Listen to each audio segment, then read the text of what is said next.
দাদা, একদম কলা গাছে তালা দেয়া এই অভিনব দৃশ্য এর আগে আমরা কোথাও দেখিনি। আপনার মাথা থেকে কেন এই ভাবনা এলো? এই দৃশ্য ভারতের।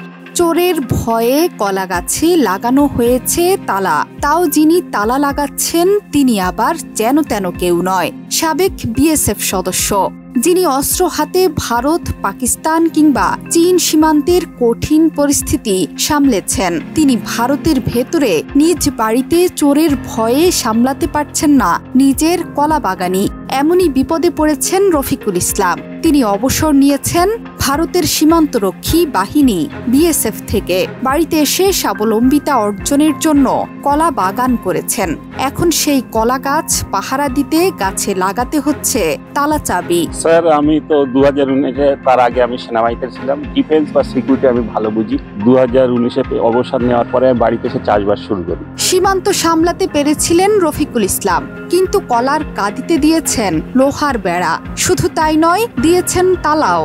এই দৃশ্য দেখে হঠাৎ চমকে উঠবেন যে কেউ, কিন্তু এমন আশ্চর্যজনক ঘটনা ঘটেছে পশ্চিমবঙ্গের উত্তর 24 পরগনায়। কলা চুরি ঠেকাতে এই পদ্ধতি অবলম্বন করেছেন গোবরডাঙ্গা থানার কুচলিয়া গ্রামের সাবেক বিএসএফ সদস্য রফিকুল ইসলাম। এখন এর কলা কাটতে হলে কমসে কম 1-1.5 ঘন্টা একে কষ্ট বা মেহনত করতে হবে। পথ চলতি রাস্তা, ততক্ষণে কেউ না কেউ এসে যাবে। তবে আমার এই লাগানোর পরে আমার কলা গাছগুলো মোচা সব ঠিকঠাকই আছে। সীমান্তে ছিলেন অতন্দ্র প্রহরী, চোর ছেচোর ধরে দফা রফাও করেছেন, কিন্তু নিজের গাছের কলা সামলাতে গিয়ে রীতিমতো লোহার বেড়া আর তালা লাগিয়েছেন রফিকুল। বর্তমানে সাবেক এই সীমান্ত প্রহরীর বয়স 52। অবসরে গিয়েছেন 2019 সালে। এরপর থেকে কৃষিকাজেই নিজেকে ব্যস্ত রাখেন রফিকুল। মাঠে চাষবাসের সাথে কুচলিয়া গ্রামের রাস্তার পাশে বেশ কিছু কলা গাছও লাগিয়েছেন, কিন্তু সেই গাছের কলা তো দূরে থাক, মোচাও জোটেনি রফিকুলের কপালে। এই কলা গাছগুলো নিজে হাতে লাগানো 4-5 বছর হয়ে গেল। আমার বাড়িতে না কলা পৌঁছেছে না মোচা পৌঁছেছে।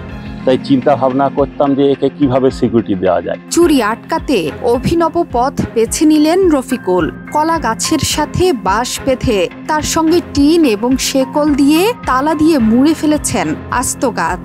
সবশেষে কলার কাঁদি আটকে রাখতেও ব্যবহার করেছেন লোহার জালি। 1 বা 2টি গাছে নয়, রাস্তার পাশে পরপর লাইন দেয়া কলা গাছে চোখে পড়েছে এমন দৃশ্য। এই অমুক লাগিয়েছে, হ্যাঁ, আমি আমার মতো চলতে থাকি। এখানে এসে দাঁড়িয়ে দেখতে থাকি, কেউ এসে ক্যামেরা করছে, কেউ দেখছে।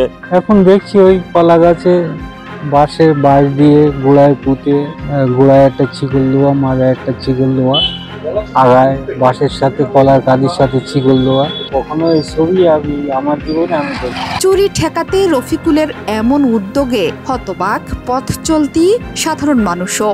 কেউ কেউ রাস্তায় দাঁড়িয়েই ফ্রেমবন্দি করছেন তালা দেওয়া কলা গাছের সারি। জোহরা চৌধুরী সেতু, 71।